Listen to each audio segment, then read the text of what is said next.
Bonjour et bonne journée.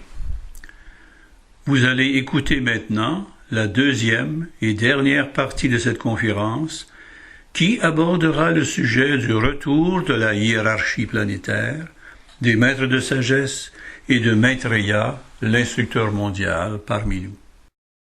Bonne écoute.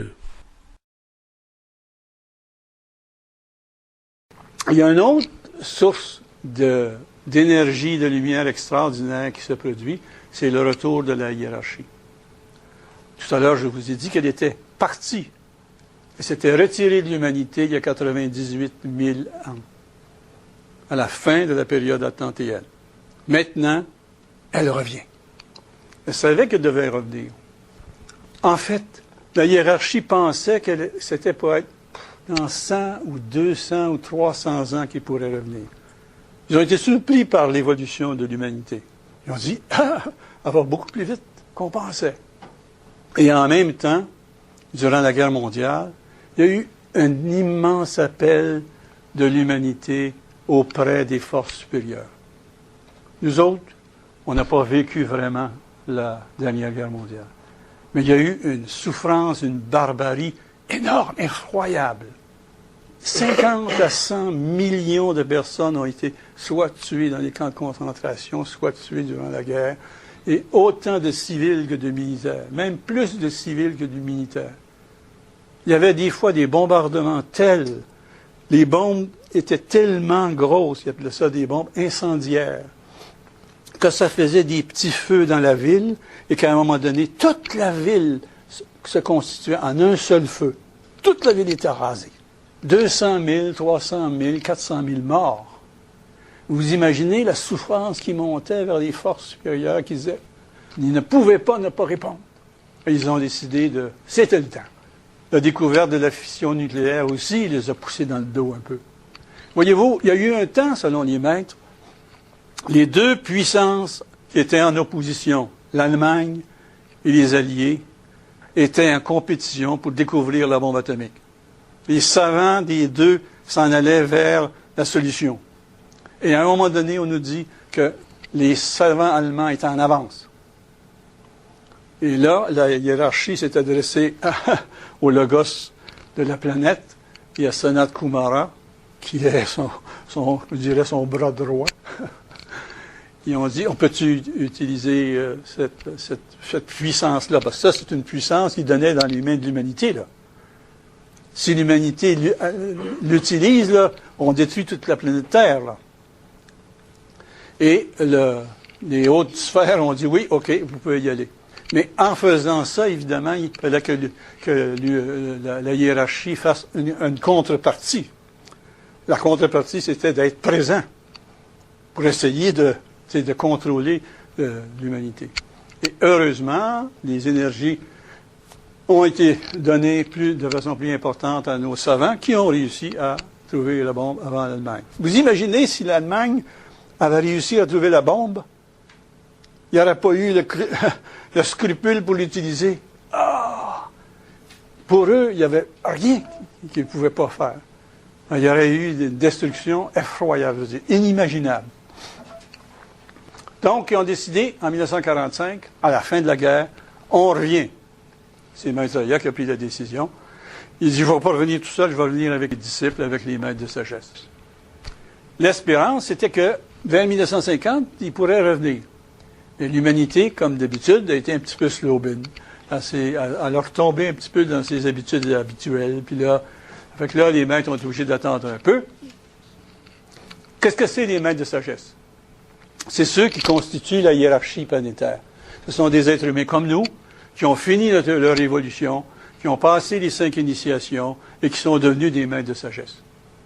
Un certain nombre d'entre eux ont continué leur évolution. Il y a un certain nombre qui sont restés avec l'humanité pour l'aider dans son évolution. 63 maîtres sont en charge de l'évolution humaine. Ils sont les gardiens du plan d'évolution. Qu'est-ce qu'ils sont? Ils sont des maîtres. Pas des maîtres des autres, des maîtres eux-mêmes. Ils maîtrisent tout. Tous les plans, physique, émotionnel, mental, spirituel. Ils ont une conscience parfaite. Ce sont des géants spirituels Ils n'ont plus besoin de s'incarner sur la terre. Ils guident l'humanité dans son chemin vers la même perfection. Mais ils ne sont pas, à partir du moment où ils deviennent membres de la hiérarchie, ils ne s'en vont pas tous ailleurs dans l'univers. Ils restent avec nous. Et à ce moment-là, s'étant retirés il y a 98 000 ans, ils se sont retirés dans les Himalayas, les Andes, les déserts. Et ils vont revenir maintenant, pour la première fois, pour revenir vivre parmi l'humanité et aider l'humain. Il y en a 14 actuellement qui sont revenus. Avec Maitreya, ça doit faire 14, Vous en connaissez quelques-uns. Le Maître Jésus, le Maître Moria, qui était, il y a 2000 ans, Saint-Pierre. Le Maître Kutumi, qui était Saint-Jean. Le Maître Jwalkul, qui s'appelle aussi le Tibétain. Le Maître Hilarion, qui s'appelle Saint-Paul. Le Maître Rakosi, qui est le comte de Saint-Germain. Certains ont entendu parler du comte de Saint-Germain, en France en particulier. Et il y en a plusieurs autres, évidemment. Et ceux-là sont les plus connus. Ils sont plus connus parce que c'était des disciples de Jésus il y a 2000 ans, et maintenant, ils sont des disciples de Maitreya. Les premiers maîtres sont venus en 75. Maitreya est arrivé en 77. Son émergence a été progressive, ça fait longtemps, hein? Il n'est pas encore complètement, l'émergence n'est pas complètement terminée. Évidemment, le crash boursier économique est un facteur qui fait que son émergence a pu progresser. Quand il y a un crash boursier économique, ça met l'humanité un peu à genoux. Et quand tu es à genoux, tu es dans une position où tu peux demander de t'aider. Tant et si longtemps que toutes les choses vont bien, tu es bien confortable. Dérangez-moi pas. Mais là, quand tu as des difficultés, puis tu as une tension, bien là, évidemment, tu peux demander, et c'est une possibilité pour l'humanité. Et sa mission publique, donc, tout récemment, a débuté. On va le voir tout à l'heure. Un jour de déclaration qui va, à un moment donné, aboutir au jour de la déclaration. Qui est Maitreya?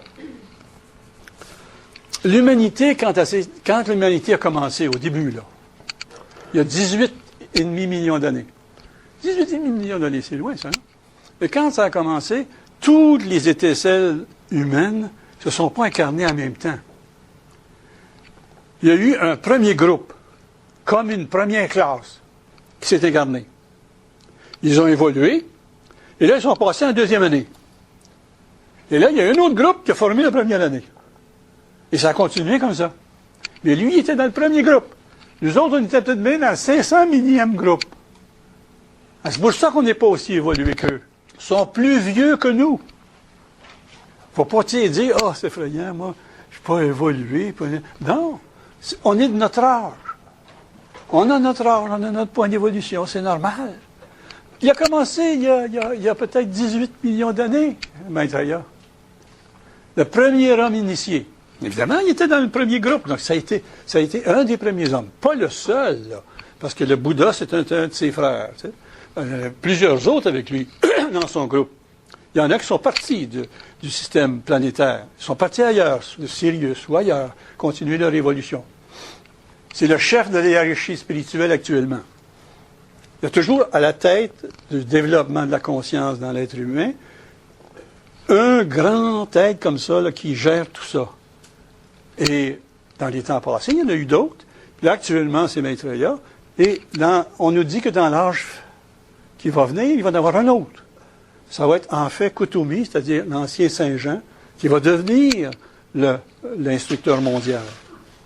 Il a adombré Krishna et Jésus. Adombrer, c'est quoi? C'est quand un grand être spirituel envoie sa conscience à l'intérieur d'une entité, son disciple, avec son accord, évidemment. Il faut que le disciple donne son accord, et qu'il enseigne par son intermédiaire. Donc la conscience vient et enseigne par son intermédiaire.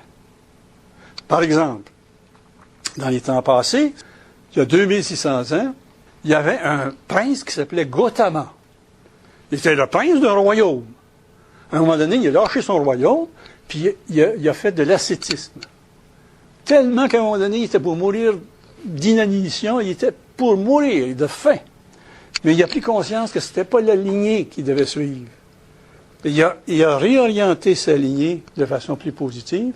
Et là, à ce moment-là, le Bouddha, qui était une entité supérieure à lui, désincarné, dans un corps de lumière, a envoyé sa conscience à l'intérieur du Gautama.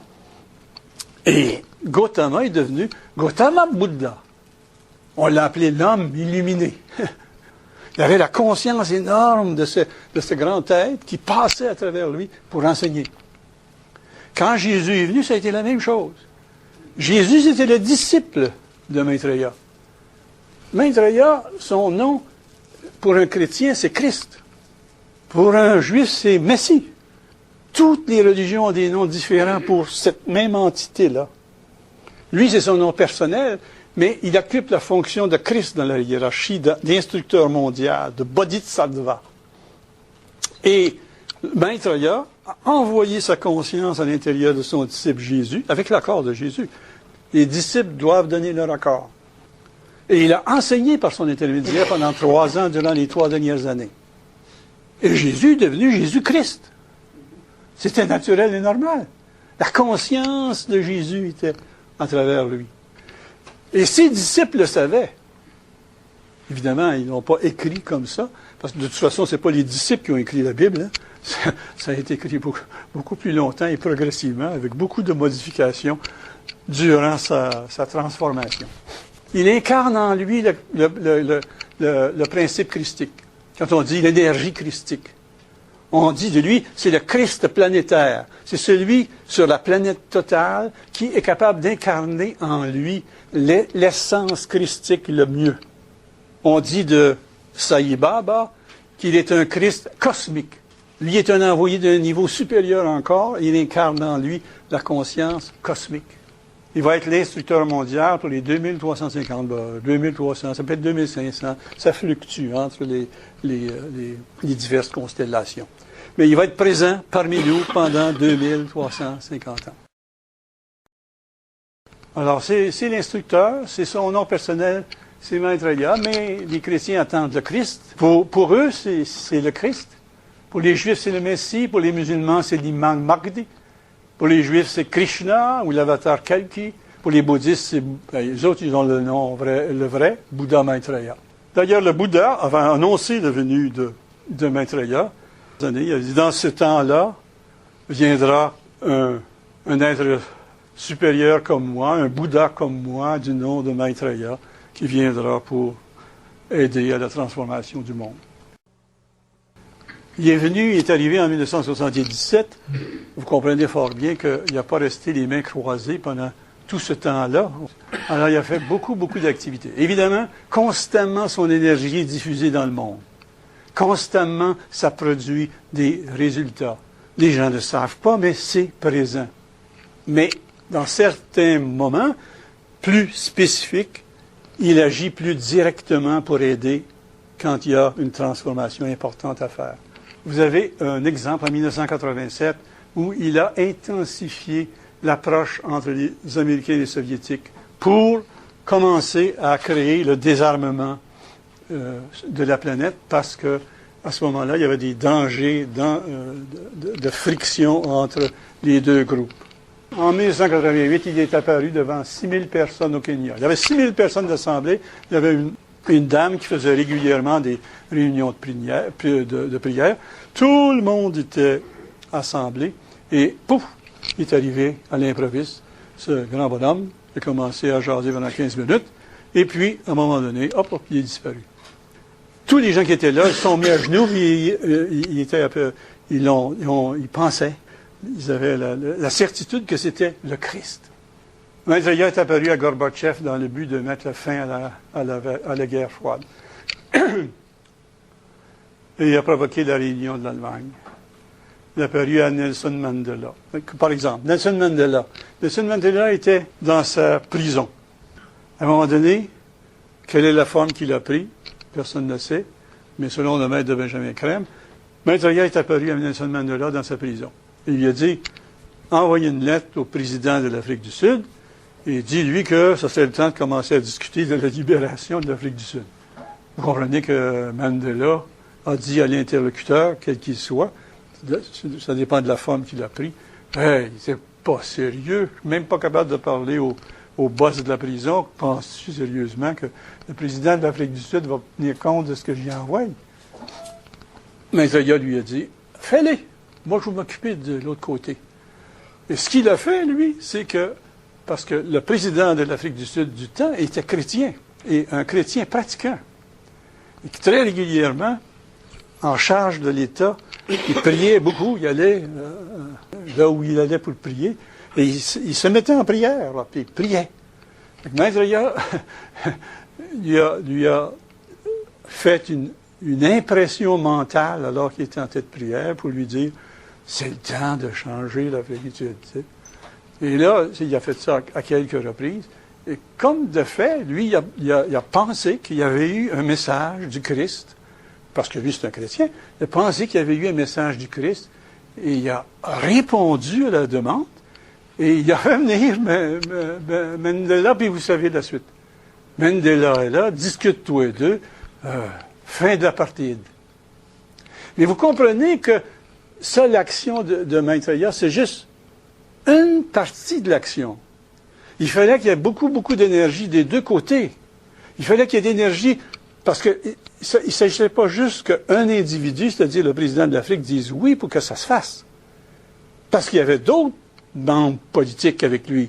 Il y avait une armée qui avait des chefs, ça faisait des années qu'ils maîtrisaient la population noire.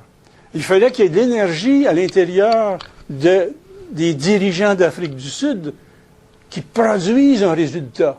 Et c'est ça qui est arrivé. C'est pas juste l'action de Maitreya. Maitreya, c'est comme le bonbon par-dessus l'histoire, tu sais, l'occasion qui a été un petit peu pour que ça se concrétise.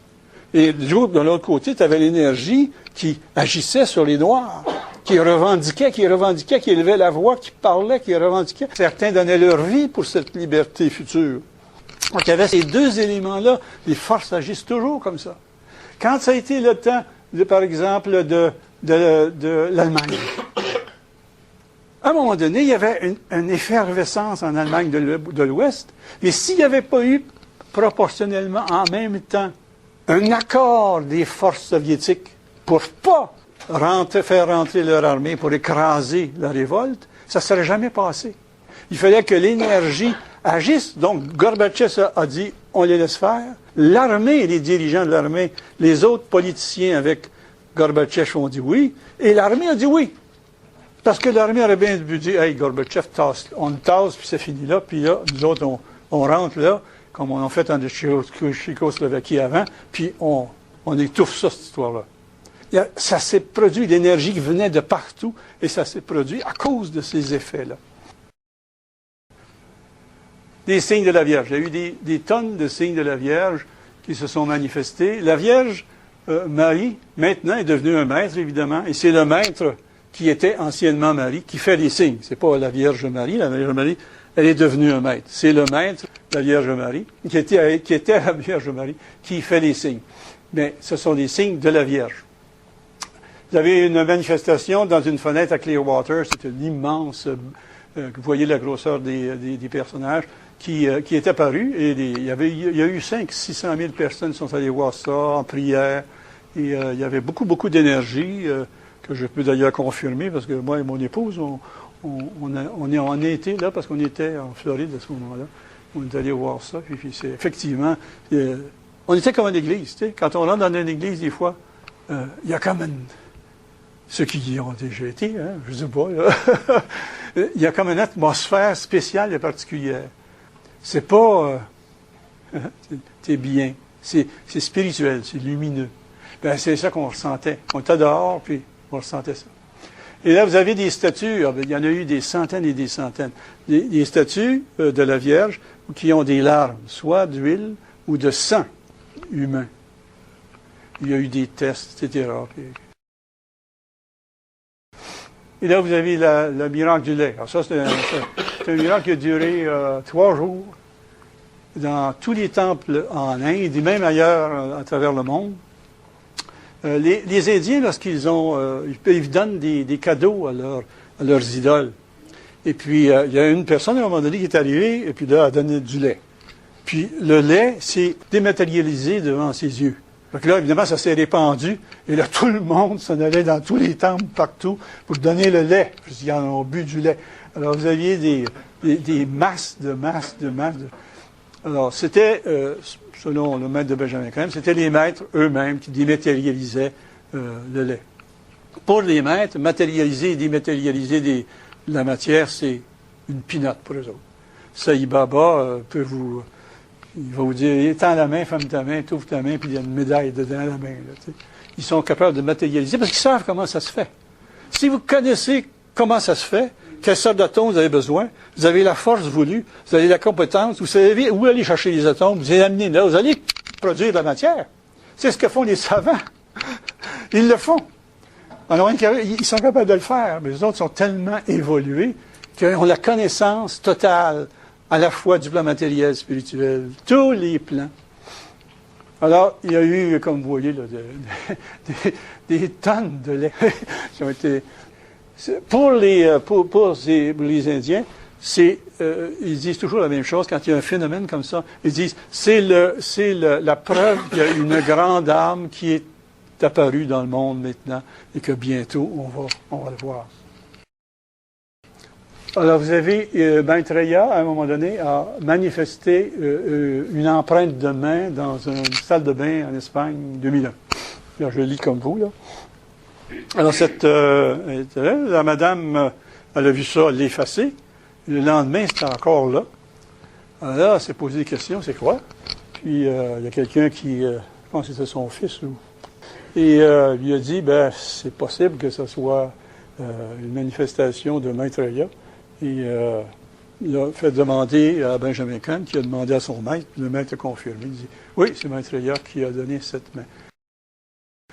Cette main-là est spéciale parce que si vous appliquez votre main sur la main en question, de l'énergie va vous être envoyée.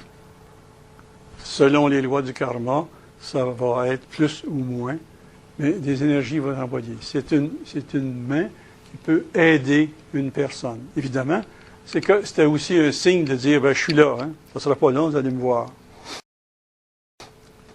Vous avez des croix de lumière. À un moment donné, c'est apparu dans le monde. Il y en a eu partout au Canada. J'en ai vu aussi personnellement. Plusieurs qui en ont vu. Et c'est, comme vous voyez, des croix de lumière qui apparaissent dans une vitre qui, antérieurement, n'avait pas de croix. Avec une source lumineuse, il y a une croix comme ça qui apparaît, une espèce de diagonale, et puis un losange, et puis une croix. Et il y en a qui sont apparus dans certaines églises, et c'était énorme. Ça avait 40 pieds de haut dans cette église-là.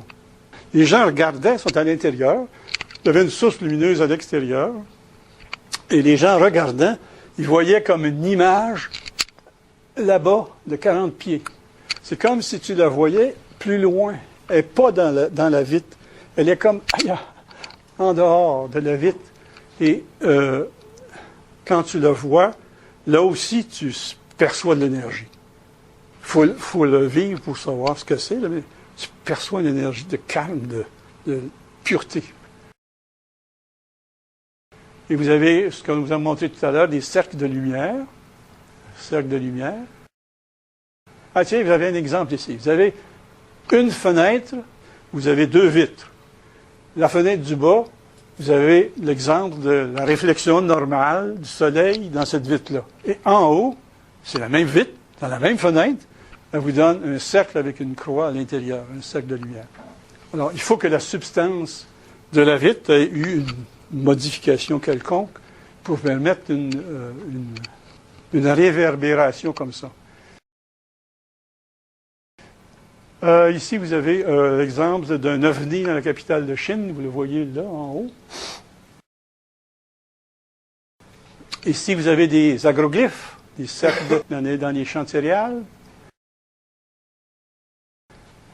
Et en 2008, Benjamin Crème, par l'intermédiaire de Partage International, qui est une revue, a annoncé que bientôt, il était pour avoir une étoile dans le ciel.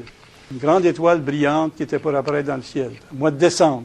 Et l'explication qui était donnée, c'est que c'était comme une répétition de ce qui s'était passé dans le temps de la naissance de Jésus, il y a 2000 ans, alors qu'il y avait une étoile qui se promenait pour donner le chemin au roi mage quand il venait voir la naissance de Jésus. Jésus dans son petite crèche. Ce que Benjamin Crème avait dit à ce moment-là, vous comprenez bien que ce n'était pas une étoile. Les étoiles ne se promènent pas comme ça dans le ciel. C'était autre chose qu'une étoile. C'était un vaisseau spatial qui représentait une étoile, qui suivait ainsi les mages pour les diriger. Et là, qui était pour avoir une étoile similaire dans le monde. Et là, vous avez un exemple de cette étoile, un autre exemple ici. Ça, c'était la télévision. Vous en avez une là. Alors, vous en avez des exemples ici. Comment l'étoile était. L'étoile est plus brillante qu'une étoile, a des formes différentes, des couleurs différentes. Parfois, la même étoile change de couleur. Et elle est plus brillante qu'une étoile. Ça ressort quand on le voit. Et il y en a qui ont été vus à Montréal, il y en a qui ont été vus partout à travers le monde. Alors, c'est un exemple, ça, parce qu'il y en a eu des centaines. Ça a été, il y a eu même des vidéos qui ont été mises sur YouTube. Toutes celles qu'on vous montre là, c'est parce que le maître a confirmé que oui, c'était vraiment l'étoile de Maitreya.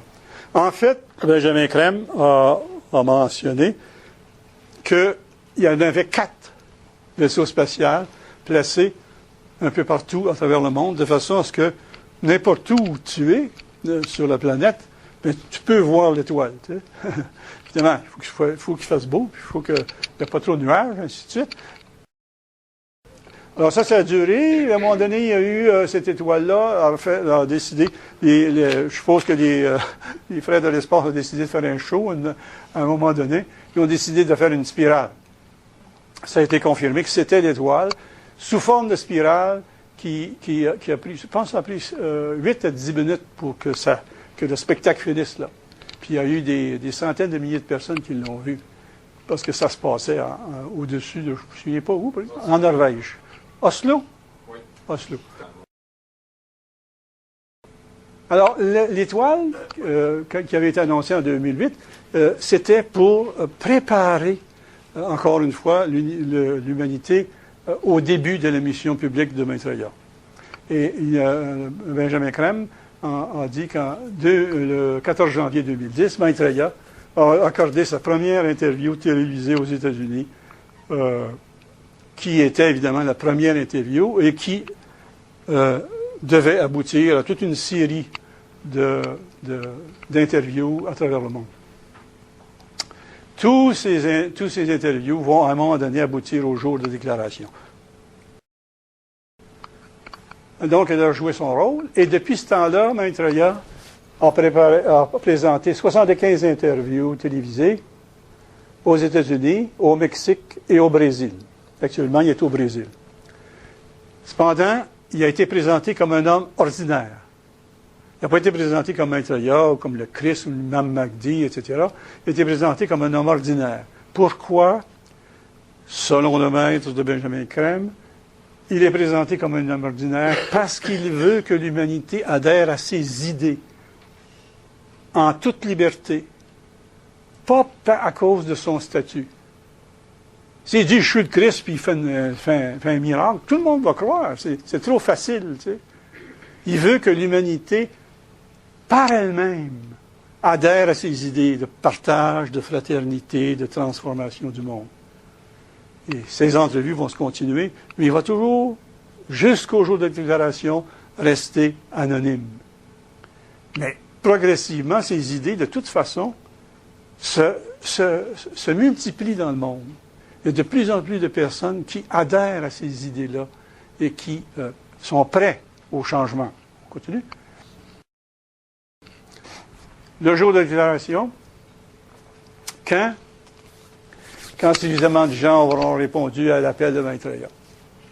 Il y en a beaucoup. Hein. À un moment donné, Benjamin Crème, il est curieux comme nous autres, il a demandé à son maître, il dit, comment ça y prendrait de monde là, pour que ça commence à fermenter là, dans l'humanité. En d'autres termes, il disait, qu'est-ce que c'est la masse critique? Parce que vous savez, hein, masse critique, 2 masses d'atomes, d'uranium, les mettez ensemble, ça commence à faire une réaction. Mais tant et aussi longtemps que la réaction n'a pas atteint une masse critique, il n'y a rien qui se passe d'autre qu'un peu de chaleur. Puis à un moment donné, pouf, Big Bang. C'est la même chose dans l'humanité. Il faut qu'il y ait une masse critique de gens prêts. Il avait demandé, puis la réponse avait été, ça prendrait 1 milliard. Sur les 7, là, ça prendrait 1 milliard là, qui serait prêt aux idées de fraternité, changement. Puis tout récemment, il a demandé, puis là, il est rendu à quoi? 1,5 milliard. Puis là, on est rendu à 1,8 milliard. Ça fait que la masse critique, là, est déjà rendue. La preuve de ça, on va le voir un petit peu plus loin, là, mais l'humanité par elle-même, qui répond à ces idées-là, sans savoir même que Maître Aya est là ou les maîtres sont là, commence à faire des activités. Demandé par les gouvernements, présents des réseaux de télévision, etc., son moyen de communication, le télépathie. Alors, qu'est-ce qui va arriver? Les réseaux vont se mettre ensemble. Tous les réseaux de télévision, radio, etc., vont tous se mettre ensemble pour une fois. De temps en temps, il y a des pratiques. Hein? Ils font des gros spectacles où tout le monde se réunit puis ils font des grands spectacles. C'est pour ça. Hein? Le maître de Benjamin Crème, pour rire, il disait des fois, vous pensez qu'on vous a donné la capacité de trouver le moyen de créer ces réseaux-là parce que vous voulez vous amuser? C'est pour que Maître Aya puisse faire son jour de déclaration que ça a été mis en place.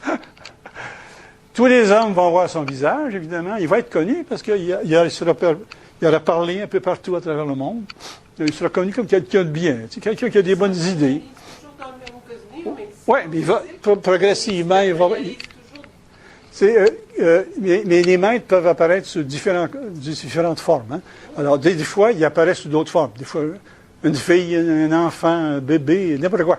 Excepté que, pour ces apparitions-là, c'est dans son corps habituel, le corps qu'il a construit lui-même, là, il y a, dans les années 1975, ça lui a pris 7 ans ou 6 ans pour construire un corps particulier, tout à fait spécial. Il était capable d'endurer à la fois les énergies denses, énormément difficiles de la Terre, et les énergies spirituelles pour pouvoir travailler à ces niveaux-là.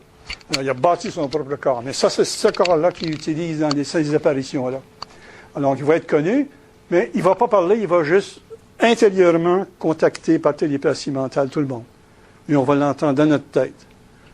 Vous êtes français, on l'entend en français. Vous êtes japonais, on l'entend en japonais, etc. Parce que dans votre tête, évidemment, ça va se transformer en des formes vibratoires qui correspondent aux mots dans votre langue. C'est comme ça que ça fonctionne dans l'intérieur de votre cerveau. Il arrive un son qui s'en va, le son s'en va avec une certaine vibration. Dans votre cerveau, ça fait une certaine vibration. La vibration de votre cerveau dit, ah, elle va voir dans votre mémoire, puis elle dit, ah, ça correspond à quoi ça? Et là, ça vous dit, ah, c'est le mot chaise. Ça se fait vite, mais c'est comme ça que ça se passe. Hein? C'est comme ça. Avec là, à ce moment-là, il n'y aurait pas besoin de ce son. C'est directement l'idée qui est rentrée dans votre tête, puis qui vous allez entendre. Et là, bien, il va vous donner, on ne peut pas savoir exactement ce qu'il va dire, mais ça va être une brève histoire de l'humanité, c'est évidemment. Il va nous dire, hey, vous venez de loin, puis vous êtes des êtres extraordinairement grands, vous êtes des dieux, mais regardez, là, vous êtes égarés un petit peu. Là. C'est le temps de transformer un peu. Il va présenter son groupe de maîtres de sagesse, puis il va nous montrer des images du futur, c'est sûr, la technologie de la lumière. Qu'est-ce qu'on va faire nous-mêmes? Qu'est-ce qu'on va créer nous-mêmes pour faire un nouveau monde? Puis il va évidemment parler d'unité, de partage, de fraternité, de paix, de justice. Il ne peut pas faire autrement. C'est des grandes lois. Et là, en même temps, évidemment, tous les êtres humains qui vont écouter ça vont ressentir un amour énorme et extraordinaire, comme jamais, jamais dans toute leur vie, ils ont senti. Ils vont savoir qui ils sont. Ils vont savoir pourquoi ils sont là. Ils vont voir leur mission dans le monde. Et il va y avoir des centaines de milliers de guérisons en même temps. Et on va savoir qu'à ce moment-là, que la parole du Bouddha, l'enseignant des anges et des hommes, va être concrétisée.